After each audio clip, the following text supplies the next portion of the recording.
Which of the following is an example of a wave? We have a few options: a ball being thrown across a park, air being blown by a fan, ripples spreading out on a pond, or a spring being stretched out and held in place. Now, what's the definition of a wave?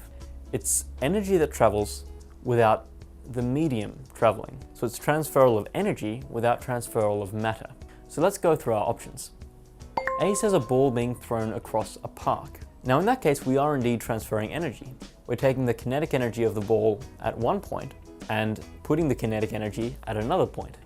The problem is we're moving the ball at the same time. The ball is what's carrying the energy. And so in order to move the kinetic energy of the ball, we also need to move the ball itself. Therefore, it's not a wave. Alright, how about air being blown by a fan? In this case, we once again have transferal of energy. We'll get the energy of the air near the fan, moving out to far away from the fan. But in this case, once again, it's moving because the air is moving.